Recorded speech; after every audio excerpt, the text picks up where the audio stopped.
Welcome to Take 5, your 5-minute inspirational message from Evangelical Alliance Ireland. I am Nick Park, and all this week I'm bringing messages that are based around the Crimean War and lessons that we can learn from it. That was the war that took place in the 19th century, very strongly linked with what's happening in Ukraine today and the justification and the mythology that Vladimir Putin used in order to launch his invasion against the people of Ukraine. Now, we were talking yesterday about Florence Nightingale, a lady of strong Christian convictions who found her purpose in God and basically changed the world in which she lived. Well, there was another medical figure also would change the world that was involved in the Crimean War. He was on the Russian side, and he was a surgeon called Nikolai Pirogov. And Pirogov, he basically was the first man to use triage on the battlefield.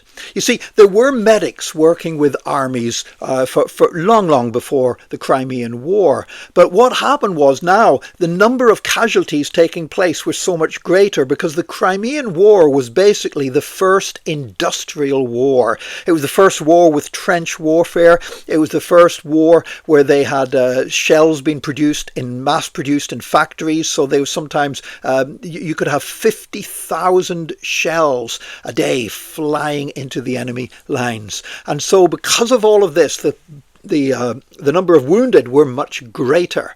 And rather than just having medics rushing in and trying to help whoever they happened to stumble across, Nikolai Pirogov got nurses to go in initially and categorize the wounded, to basically say there were 3 kinds of wounded. Some of them were so badly wounded that they were not going to survive. And they had to actually therefore ignore them for now because they couldn't really do anything to help them. It was more urgent. They could save lives. Now somebody else would come after them. There would be others would come and try to ease their pain and comfort them as they died. But they had to, it's hard to do this, but they had to say basically, we've got to ignore those who are beyond helping.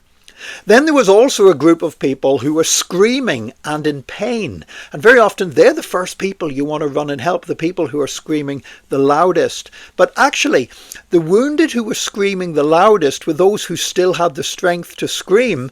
But there were others that were more seriously injured and more likely to die if they weren't treated right away. And those were the ones who weren't screaming, who were so seriously wounded they didn't have the strength to scream, but they weren't so badly wounded that their lives could not be saved. And so the whole aim of triage was to go in first of all to help those who were not mortally wounded, not definitely going to die, not beyond hope, but whose lives could be saved, but weren't the ones who were screaming. After that, they would treat the ones who were screaming, and then they would try to minister to those who were dying and there was no hope of recovery. And there's a great lesson there for us, because very often in life we deal with the problems that are screaming the loudest.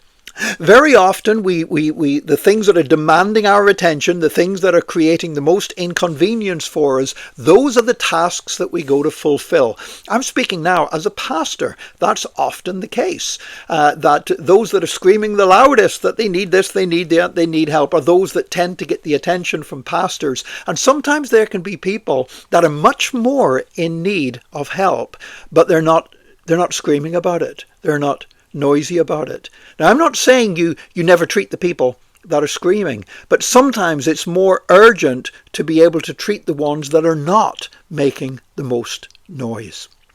And I believe this is a principle that all of us can put in place in our lives, because we all have people and we all have problems. It can be in church, it can be in home, it can be in your job. And sometimes the tendency is to rush and deal with those things that are screaming the loudest at us, because we don't want to hear that screaming anymore and because it moves our hearts with compassion.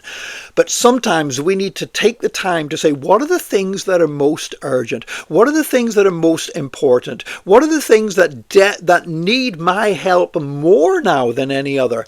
And they may not be the things or the people that are screaming the loudest. And so we need to be guided by the Holy Spirit to operate a spiritual triage to know who we should help first. May God give us the wisdom by his Holy Spirit to do that. And join us again tomorrow for another Take 5, your 5-minute inspirational message from Evangelical Alliance Ireland.